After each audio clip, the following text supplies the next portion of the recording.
Hello friends, welcome back to my YouTube channel English grammar with Suryavanshi. तो हमने start कर रखा है parts of speech. Parts of speech में इससे पहले हमने पढ़ा था नाउन के बारे में, संज्ञा के बारे में। हमने पढ़ा था कि नाउन क्या होता है। जैसे हम किसी व्यक्ति, वस्तु या किसी स्थान को कोई नाम दे देते हैं, उस नाम को ही हम नाउन बोलते हैं, यानी संज्ञा बोलते हैं। हम उसको एक संज्ञा दे देते हैं, ठीक है। तो हमने पढ़ा था नाउन। और आज जो पार्ट्स ऑफ स्पीच में सेकंड है वो है प्रोनाउन यानी सर्वनाम। तो प्रोनाउन यानी सर्वनाम को आज हम डिटेल में डिस्कस करेंगे। तो चलिए करते हैं शुरू प्रोनाउन को। प्रोनाउन यानी इसको हिंदी में बोलते हैं सर्वनाम। प्रोनाउन है क्या? देखिए, इसमें आप अगर देखें, इसमें नाउन तो आता ही है, इस वर्ड में प्रो भी इसमें ऐड कर दिया गया। तो यानी कि ये नाउन से रिलेटेड है, इसका कहीं ना कहीं नाउन से कोई ना कोई संबंध है, ठीक है। चलिए देख लेते हैं definition. A pronoun is a word, a pronoun is a word used instead of a noun. Used instead of a noun, इससे आप क्या समझते हैं? ये इसका मतलब है कि प्रोनाउन एक ऐसा शब्द होता है, प्रोनाउन एक ऐसा शब्द होता है जो यूज किया जाता है, जो उपयोग किया जाता है कहाँ? इंस्टेड ऑफ अ नाउन, यानी नाउन के स्थान पर, नाउन के बजाय। यानी हम कुछ जगह से नाउन को हटा करके वहां पर प्रोनाउन को लगा देते हैं। वो क्यों करते हैं, वो मैं आपको एग्जाम्पल के थ्रू अच्छे से समझा पाऊंगा।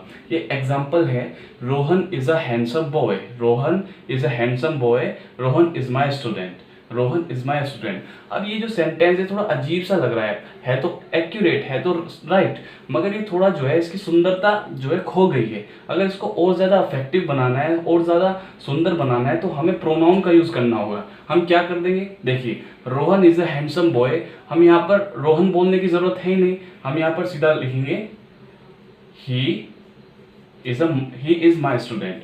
Rohan is a handsome boy, he is my student, ठीक है। तो ये जो हमने रोहन हटा करके ही लगा दिया, देखिए अर्थ भी नहीं बदला, अर्थ भी वही है कि Rohan is a handsome boy, he is my student.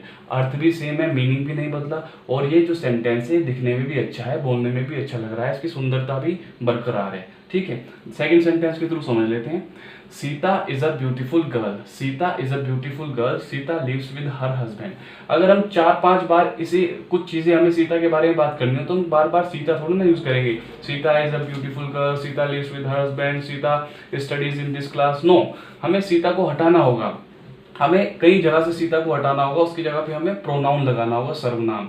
तो प्रोनाउन का यही कार्य है कि वो जो है सेंटेंस को सुंदर बनाता है, नाउन को हटाकर अपने आप को वहां पे ऐड करता है, ठीक है। प्रोनाउन यानी सर्वनाम। तो हम क्या करेंगे, Sita is a beautiful girl and she lives with her husband. She lives with her husband. तो यहाँ पर तो ही प्रोनाउन हुआ और यहाँ पर शी प्रोनाउन हुआ। जो फीमेल होती है, जो गर्ल होती है, उसको शी बोलते हैं, और जो मेल होता है उसको ही बोलते हैं। अगर वह की बात कर रहे हैं कि सीता एक सुंदर लड़की है, वह अपने पति के साथ रहती है। सीता एक सुंदर लड़की है, वह अपने पति के साथ रहती है। कितना अच्छा लग रहा है बोलने में। ऐसे ही रोहन एक सुंदर लड़का है, वह एक स्टूडेंट है, वह एक विद्यार्थी है। तो ये अच्छा लग रहा है। बार बार हमें रोहन यूज नहीं करना पड़ेगा, बार बार हमें सीता यूज नहीं करना पड़ेगा। इसलिए हम क्या करते हैं, नाउन को रिप्लेस कर देते हैं प्रोनाउन के साथ। और प्रोनाउन क्या होते हैं वो सारे आगे हम पढ़ने वाले हैं। फिलहाल आप एक बेसिक सी जानकारी इसकी रखिए। थर्ड एग्जाम्पल है हमारा, अ dog is a pet animal. A dog is a pet animal, the dog barks at night. अब यहाँ पर भी डॉग यूज हो गया और यहाँ पर भी द डॉग यूज हो गया, ठीक है। तो हमें दोनों जगह द डॉग यूज करने की जरूरत नहीं है। हम यहाँ से इसको हटा देंगे, और जो एनिमल होता है उसके लिए हम इट यूज करते हैं, इट, ठीक है, it. A dog is a pet animal, it barks at night. It barks at night. A dog is a pet animal, it barks at night. So इस तरीके से हम क्या करते हैं, नाउन को हटा करके, रिप्लेस करके वहां पे प्रोनाउन को लगा देते हैं, सर्वनाम को लगा देते हैं। प्रोनाउन का बस यही कार्य है कि वो नाउन को रिप्लेस करता है सेंटेंस को इफेक्टिव, सुंदर बनाने के लिए, और अर्थ भी ना बदले, अर्थ भी सेम रहे।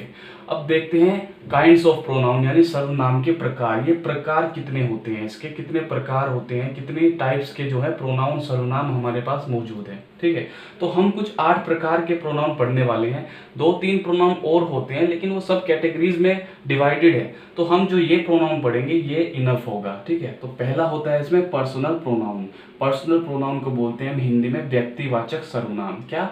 व्यक्तिवाचक सर्वनाम। उसके बाद पोजेसिव प्रोनाउन। पोजेसिव प्रोनाउन को बोलते हैं अधिकारवाचक सर्वनाम। अधिकारवाचक सर्वनाम। थर्ड होता है रिफ्लेक्सिव प्रोनाउन यानी निजवाचक सर्वनाम। निजवाचक सर्वनाम। नंबर 4 होता है हमारे पास रिलेटिव प्रोनाउन, संबंधवाचक सर्वनाम। नंबर 5 डिमॉन्स्ट्रेटिव प्रोनाउन यानी संकेतवाचक सर्वनाम। नंबर 6 इंडेफिनिट प्रोनाउन यानी अनिश्चयवाचक सर्वनाम। नंबर 7 इंटेरोगेटिव प्रोनाउन यानी प्रश्नवाचक सर्वनाम। नंबर 8 डिस्ट्रीब्यूटिव प्रोनाउन यानी वितरणवाचक सर्वनाम। यानी ये 8 हम जो है स्टडी करने वाले हैं, इनके बारे में हम डिस्कस करने वाले हैं। ये 8 प्रकार के सर्वनाम यानी प्रोनाउन हमारे पास मौजूद हैं, ठीक है। तो इनको 1 बाय 1 करके डिटेल में स्टडी करते हैं। तो यहाँ पर मैंने लिख लिया है पर्सनल प्रोनाउन। पर्सनल प्रोनाउन यानी व्यक्तिवाचक सर्वनाम। अब ये क्या होता है इसको समझ लेते हैं आराम से। Personal pronoun are words which denotes first, second and third person. Which denotes first, second and third person. इससे आप क्या समझते हैं? देखिए ये कह रहा है कि पर्सनल प्रोनाउन ऐसे शब्द होते हैं, ऐसे वर्ड्स होते हैं जो डिनोट करते हैं यानी जिनसे व्यक्त होता है first person, second person and third person. अब ये first, second and third person क्या होता है? देखिए यहाँ पे मैंने लिखा है फर्स्ट पर्सन यानी मैं और हम, यानी I and we. I and we first person होते हैं। जब भी कोई सेंटेंस हो रहा होता है तो उसमें first, second and third person होते हैं, तो उसमें हमें देखना है कि कौन फर्स्ट है, कौन सेकंड है और कौन थर्ड है, ठीक है। फर्स्ट पर्सन जो होता है वो आई और वी यानी मैं और हम होते हैं। सेकंड पर्सन जो होता है वो सिर्फ यू यानी तुम होते हैं। और जो थर्ड पर्सन जो होता है वो होता है ही हो सकता है, शी हो सकती है, इट हो सकता है और दे हो सकता है, दीज, दोज, कुछ भी हो सकता है थर्ड पर्सन, ठीक है। तो फर्स्ट, सेकंड, थर्ड पर्सन आपको समझ में आया। अब देखिए पर्सनल प्रोनाउन को हम सब्जेक्ट और ऑब्जेक्ट के रूप में यूज करते हैं। इसका क्या मतलब है? इसका मतलब है कि जो हमारा पर्सनल प्रोनाउन है, ये जो कैटेगरी है हमारे प्रोनाउन की, सर्वनाम की, ये सिर्फ सब्जेक्ट और ऑब्जेक्ट के रूप में ही आती है। यानी हमारे पास जो पर्सनल प्रोनाउन मौजूद हैं वो या तो सब्जेक्ट के रूप में यूज होते हैं या फिर ऑब्जेक्ट के रूप में यूज होते हैं, ठीक है। अभी आप समझ लेते हैं। देखो आई, मैं, ये भी एक प्रोनाउन है, ये एक पर्सनल प्रोनाउन है। आई यानी मैं, अगर इसको सब्जेक्ट के रूप में यूज करते हैं, अगर इसको ऑब्जेक्ट के रूप में यूज करते हैं तो ये मी कहलाएगा। क्या? मी कहलाएगा, यानी कि मुझे या फिर मेरे। अब ये मेरे कैसे, मुझे कैसे, वो मैं आपको बाद में बताऊंगा। फिलहाल इनको समझ लेते हैं कि सब्जेक्ट के रूप में कौन से पर्सनल प्रोनाउन है और ऑब्जेक्ट के रूप में कौन से पर्सनल प्रोनाउन है। देखिए एक होता है वी यानी हम, अगर सब्जेक्ट के रूप में यूज करेंगे, ठीक है। और ऑब्जेक्ट के रूप में यूज करेंगे तो अस यानी हमें या हमको, ठीक है। फिर यू, तुम, और यहाँ पर इसके लिए तो यू ही होता है, ऑब्जेक्ट भी और सब्जेक्ट भी।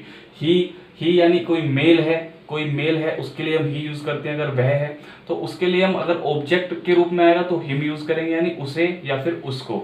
सब्जेक्ट के रूप में आएगा तो ही, वह, ऑब्जेक्ट के रूप में आएगा तो हिम, उसे। उसके बाद शी, यानी अगर कोई फीमेल है तो शी हम यूज करेंगे वह के लिए, और अगर ऑब्जेक्ट में आएगा तो हर यूज करेंगे। सब्जेक्ट में आएगा तो शी यूज करेंगे, ऑब्जेक्ट में आएगा तो हर यूज करेंगे। हर्ष भी हो सकता है, ठीक है। अब इट यानी कि ये वस्तुओं के लिए होता है, निर्जीव चीजों के लिए होता है। बरसात हो रही है या कोई घटना घट रही है या कोई एनिमल है अलग, तो उनके लिए इट यूज करते हैं, यह यूज करते हैं, ठीक है। तो ये इट, इसे यहाँ पर अगर यूज करेंगे ऑब्जेक्ट के लिए तो इसे या फिर इसको, ठीक है। और यहाँ पर अगर सब्जेक्ट के रूप में यूज करेंगे तो यह है इट।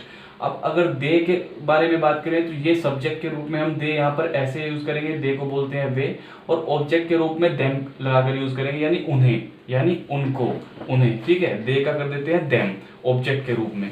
तो ये सब्जेक्टिव हमारे प्रोनाउन है और ये ऑब्जेक्टिव प्रोनाउन है। ये सब्जेक्टिव प्रोनाउन है और ये ऑब्जेक्टिव प्रोनाउन है। इसी तरीके से ये यूज होते हैं, ठीक है। अब मैं आपको एग्जांपल के थ्रू समझा देता हूँ। ये लिखा है आई एम अ टीचर। क्या लिखा है? I am a teacher.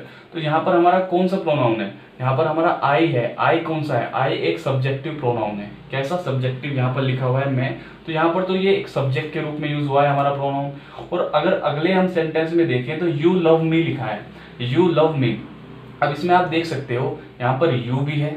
अब यू हमारा सब्जेक्ट है, ये देख सकते हो आप, ये यू है। और लव मी, अब ये हमारा जो है ये ऑब्जेक्ट है। मी आप देख सकते हो यहाँ का, तो ये ऑब्जेक्ट और सब्जेक्ट दोनों के रूप में यूज हुआ है यहाँ पर। अब अगर तीसरा सेंटेंस आप देखो, वी आर एक्टिव, तो यहाँ पर वी, ये देख सकते हो आप, वी, ये सब्जेक्ट के रूप में यहाँ पर हमारा प्रोनाउन आया है। वी आर एक्टिव, हम सक्रिय हैं, ठीक है। They help us, they help us. अब यहाँ पर ये दे, यहाँ पर हमारे पास दे है, ये सब्जेक्ट के रूप में है। अस यानी कि हमें, हमको, ठीक है, हमें यहाँ पर लिखा है ना, हमें, हमको, तो यहाँ पर ये ऑब्जेक्ट के रूप में भी आया, तो सब्जेक्ट और ऑब्जेक्ट दोनों के रूप में आता है। और अगर आप इसको देखें, Rohan works with me, Rohan मेरे साथ कार्य करता है, रोहन वर्क्स विद मी, तो यहाँ पर जो हमारा जो है सिर्फ मी ऑब्जेक्ट है, यही प्रोनाउन जो है हमारा ऑब्जेक्ट के रूप में आया है, यानी मेरे साथ। ये जो मेरे है ना, रोहन वर्क्स विद मी, अगर हमें ऐसे सेंटेंस बनाना है तो हम लिखेंगे रोहन वर्क्स विद मी, यानी हम जो है यहाँ पर ऑब्जेक्टिव प्रोनाउन, वो भी पर्सनल प्रोनाउन लिखते हैं। ठीक है, तो यहाँ पर ये ऑब्जेक्ट के रूप में आया है, यहाँ पर ये सब्जेक्ट के रूप में आया है, यहाँ पर ऑब्जेक्ट सब्जेक्ट के रूप में आया है, और यहाँ पर ये सब्जेक्ट के रूप में आया है। ठीक है, तो सिर्फ ये सब्जेक्ट और ऑब्जेक्ट के रूप में यूज होता है, और ये रहे हमारे सारे पर्सनल प्रोनाउन, यहाँ पर सब्जेक्ट के रूप में और यहाँ पर ऑब्जेक्ट के रूप में। बस इतना ही है पर्सनल प्रोनाउन, व्यक्तिवाचक सर्वनाम। अब देखते हैं नेक्स्ट। सेकंड है हमारा पोजेसिव प्रोनाउन यानी अधिकारवाचक सर्वनाम। तो ये क्या होता है अधिकारवाचक सर्वनाम? देखिए यहाँ पर लिखा है possessive pronoun are words that denotes possession over anything, that denotes possession over anything. इसका क्या अर्थ है? तो अधिकारवाचक सर्वनाम ऐसे शब्द होते हैं, यानी पोजेसिव प्रोनाउन ऐसे शब्द होते हैं जो व्यक्त करते हैं पोजेशन यानी अधिकार को, और एनीथिंग किसी चीज के ऊपर। यानी हम अगर किसी चीज के ऊपर अपना अधिकार व्यक्त करते हैं, यानी ये चीज मेरी है, ये मेरी चीज है, इस तरह से अगर हम किसी चीज के ऊपर अपना अधिकार व्यक्त करते हैं तो वहां पर पोजेसिव प्रोनाउन उपयुक्त होता है, उसको हम पोजेशन बोलते हैं, यानी अधिकार बोलते हैं। ठीक है, अभी थोड़ा एग्जाम्पल के थ्रू समझा देता हूँ आपको। पोजेसिव प्रोनाउन हमारे पास कौन कौन से हैं? My, mine. अब इनको मैं थोड़ा डिटेल में आपको बताता हूँ। माय और माइन कब यूज करते हैं? जब हमारा सब्जेक्ट आई होता है, यानी मैं होता है। तो आई के साथ हमने वहां पर क्या यूज किया था? पिछले वाले जो प्रोनाउन में हमने यूज किया था, पर्सनल प्रोनाउन में हमने आई के साथ मी यूज किया था। क्या? मी यूज किया था। लेकिन पोजेसिव प्रोनाउन जो है वो हम माई यूज करते हैं। माइन, माई का मतलब होता है मेरा।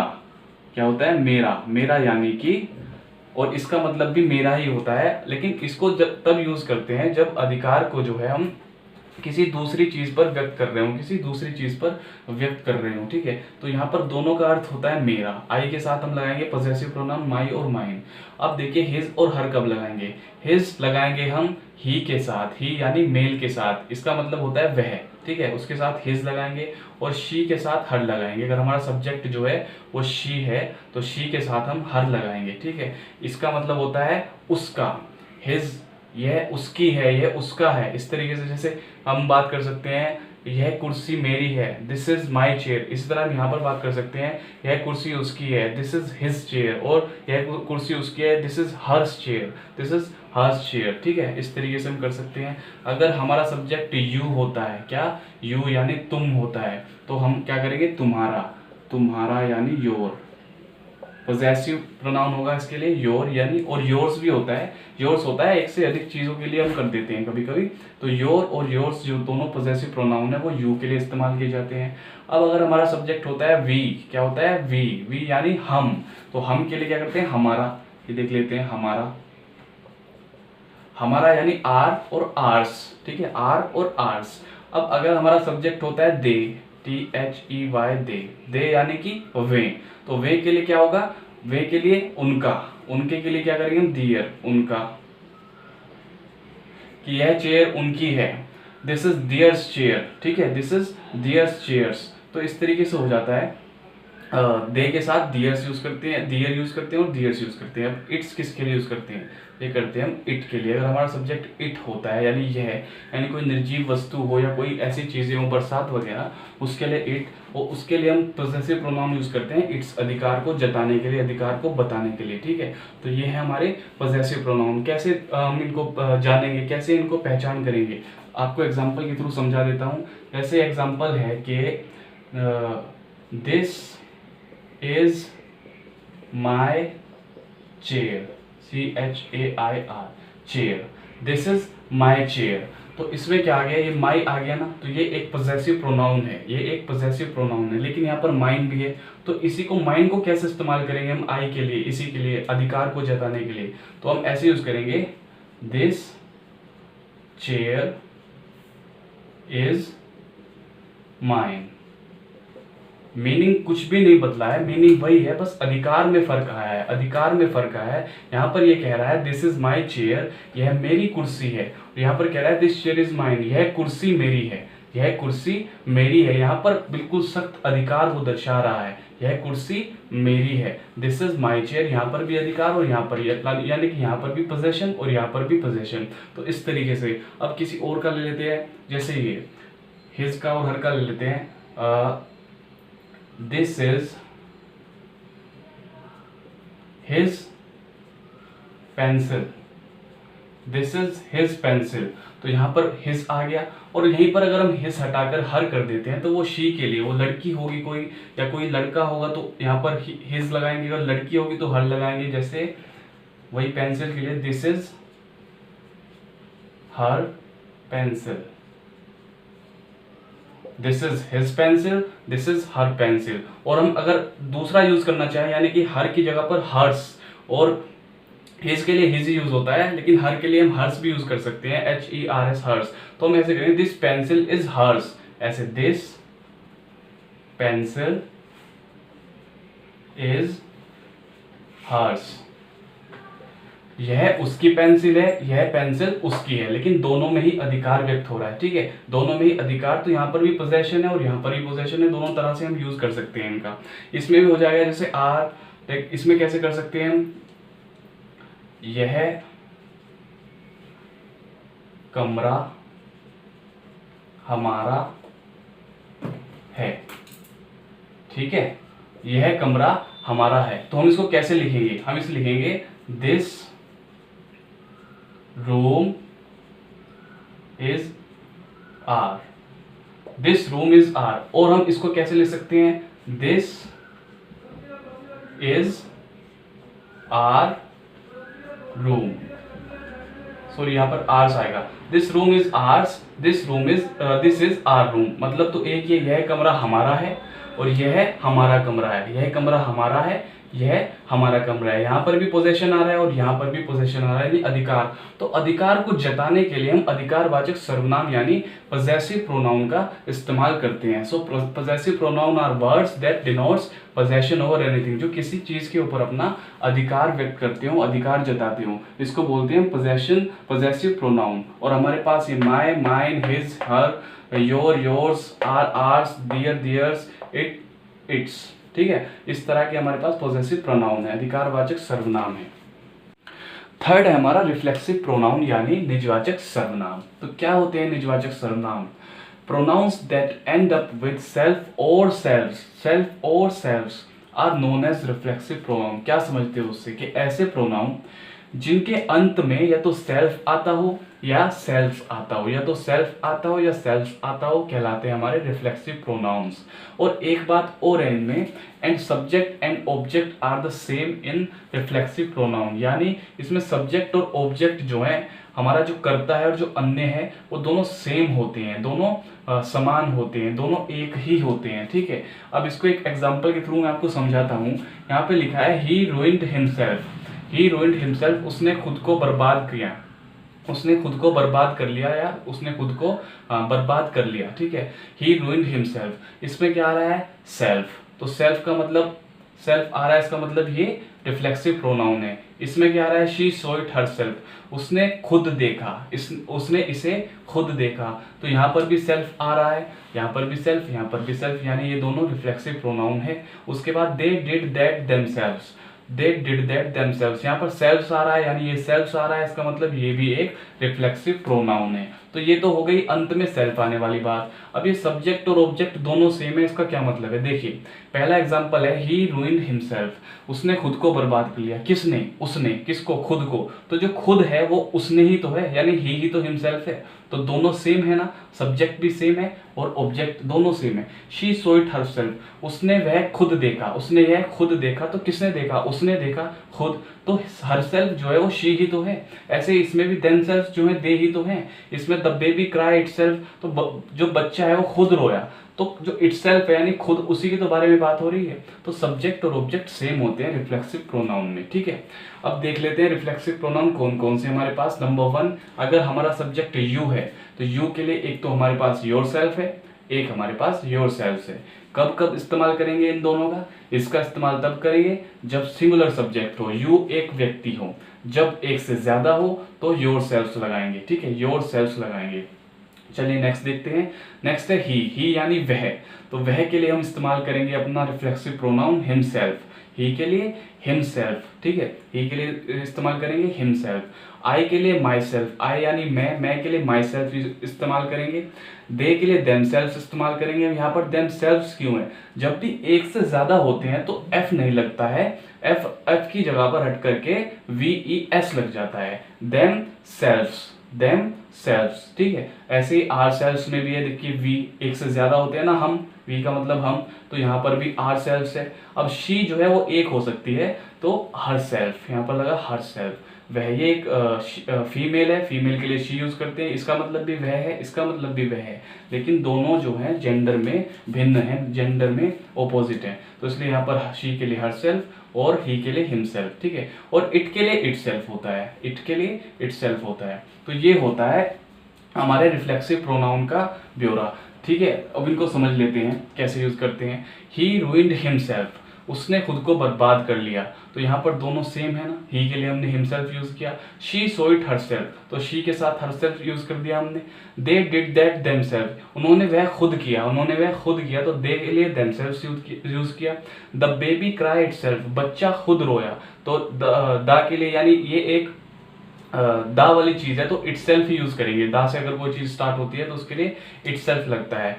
You hurt yourself, you hurt yourself, इसका मतलब तुमने खुद को हर्ट किया, तुमने खुद को दुख दिया, तो इसका मतलब यू के साथ योरसेल्फ लगेगा। अगर यहाँ पर ज्यादा होते हैं, एक से ज्यादा होते हैं, यानी यू में जो सब्जेक्ट है, यू में 2 व्यक्ति 3 व्यक्ति खड़े हैं, तो हम यहाँ पर योरसेल्फ की जगह पर योरसेल्फ्स लगाते हैं, योरसेल्फ्स, यानी कि एफ हटा करके एल के बाद VES लगा देते हैं। तो ये है हमारे रिफ्लेक्सिव प्रोनाउन। इसमें एक तरह के प्रोनाउन और होते हैं जिनको बोलते हैं हम एम्फेसाइजिंग प्रोनाउन। क्या बोलते हैं? Emphasizing pronoun. अब वो क्या होते हैं, देखिए उनमें क्या आ जाता है, उनमें डायरेक्ट सब्जेक्ट के बाद, जैसे ये सब्जेक्ट है हमारा ही, तो ही के तुरंत बाद हिमसेल्फ, शी के तुरंत बाद हरसेल्फ, दे के तुरंत बाद देमसेल्व्स, द बेबी के तुरंत बाद इटसेल्फ, यू के तुरंत बाद योरसेल्फ, यानी कि सब्जेक्ट के तुरंत बाद ही himself, herself, themselves, itself, yourself सब एकदम तुरंत बाद ही आ जाता है। जैसे उसने वह खुद देखा, ठीक है, उसने वह खुद देखा। अगर हमें एम्फेसाइजिंग प्रोनाउन में बनाना हो, एम्फेसाइजिंग प्रोनाउन में बता देता हूं आपको, एम्फेसाइजिंग प्रोनाउन, ठीक है, एम्फेसाइजिंग प्रोनाउन। अब हमें इस सेंटेंस को अगर एम्फेसाइजिंग प्रोनाउन में बनाना है तो थोड़ा ही फर्क है। हमें क्या करना है, इसको उठा के ले आना है यहां पर, she herself so it, she herself so it, उसने वह खुद ही देखा, शी हरसेल्फ सो इट। अगर इसमें करेंगे सो दे देमसेल्फ डिड दैट, इसको उठा करके सीधा सब्जेक्ट के तुरंत बाद ले आएंगे, दे देमसेल्व्स डिड दैट। तो इस तरह से एम्फेसाइजिंग प्रोनाउन होता है। ज्यादा उसमें समझाने वाली कोई बात नहीं है, वो बिल्कुल रिफ्लेक्सिव नाउन जैसा है। बस जो हिमसेल्फ, हरसेल्फ, उसमें भी यही सेल्फ ही आता है, सब लास्ट में, सब वही परिभाषा है।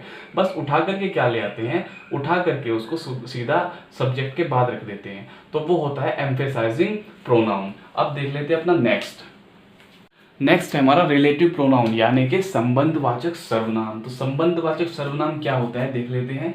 ये रही definition, those pronouns which relates with their first used noun, इसका क्या मतलब है, ये बता रहा है कि ऐसे प्रोनाउन जो रिलेट करते हैं, यानी संबंध दर्शाते हैं with their first used noun.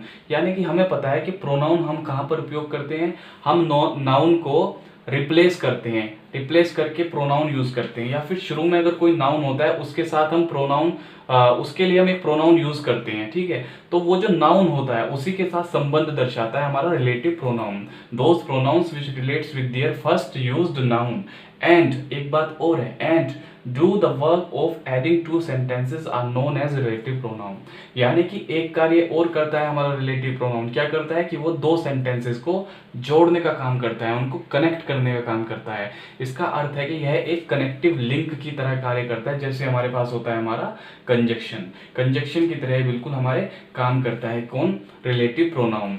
Relative pronoun जो है हमारे नाउन के साथ संबंध दर्शाता है, जो पहले यूज होता है, और दो सेंटेंसेस को जोड़ने का काम करता है, जैसे who, which, that, but, as, what, whom, whose। ये सारे हमारे रिलेटिव प्रोनाउन हैं, ठीक है। who मतलब कौन, which मतलब जो, that मतलब जो, जिसे, but मतलब लेकिन, as मतलब जैसे, what मतलब वह। देखिए यहाँ पर जो वह है इसका मतलब क्या होता है, इसका मतलब क्या होता है, लेकिन जब हम इसको रिलेटिव प्रोनाउन में यूज करते हैं तो इसका अर्थ दूसरा निकलता है, वो मैं आपको बताऊंगा।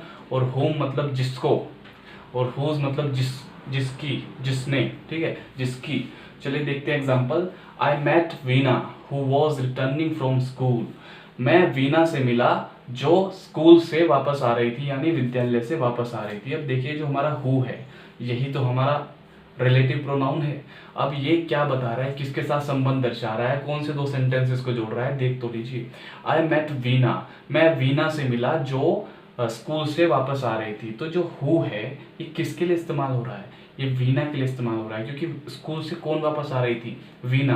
तो ये वीना को बता रहा है। वीना ये हमारा जो नाउन है, वीना एक नाउन है ना, वीना एक नाम है, तो ये एक नाउन है, तो ये वीना को बता रहा है, हमारा रिलेटिव प्रोनाउन इसके लिए इस्तेमाल किया गया है। अब दो सेंटेंसेस को जोड़ रहा है या नहीं जोड़ रहा है, देखिए एक तो सेंटेंस हो गया I met Veena, who was returning from the school, ये हो गया सेकेंड सेंटेंस। तो दो सेंटेंसेस को कनेक्ट करने का काम कौन कर रहा है, हु। अगर हु हटा दोगे ना तो कोई मतलब नहीं बनेगा, मतलब अर्थ खत्म, ठीक है। नेक्स्ट देखते हैं। Neelu had a book which she bought at a shop. Neelu के पास एक किताब थी, एक पुस्तक थी जो उसने दुकान से खरीदी थी, जो उसने एक दुकान से खरीदी। तो अब यहाँ पर जो हमारा विच है, ये जो विच है ये हमारा कनेक्टिव लिंक है, ये हमारा रिलेटिव प्रोनाउन है। क्या कर रहा है, किसको बता रहा है, Neelu had a book which she bought at a shop. Which जिसको, इसका मतलब होता है जिसे या जिसको, जिसको उसने दुकान से खरीदा था। किसको उसने दुकान से खरीदा था, बुक को। तो ये जो विच है ये इस बुक को बता रहा है, और बुक भी एक नाउन है क्योंकि बुक भी एक नाम होता है, ठीक है। तो बुक जो है हमारा इसके साथ रिलेशन, बुक के साथ जो है विच रिलेशन दर्शा रहा है, और दो सेंटेंसेस को जोड़ भी रहा है। तो ये हमारा रिलेटिव प्रोनाउन है। आशा कर रहा हूँ कि आपको समझ में आ रहा होगा। नेक्स्ट देख लेते हैं। The pen that my father gave, the pen that my father gave writes well. वह पेन यानी कि वह कलम जो मेरे पिताजी ने मुझे दी थी, जो मेरे पिताजी ने मुझे दी, अच्छा लिखती है। राइट्स वेल, अच्छा लिखती है, सुंदर लिखती है, कुछ भी आप बोल सकते हो, ठीक है। तो यहाँ पर जो दैट है ये कनेक्टिव लिंक की तरह आया है। अब ये क्या किसको बता रहा है, देखिए the pen that my father gave writes well. The pen that my father gave, यहाँ पर मी आएगा, सॉरी मी मैं लगाना भूल गया।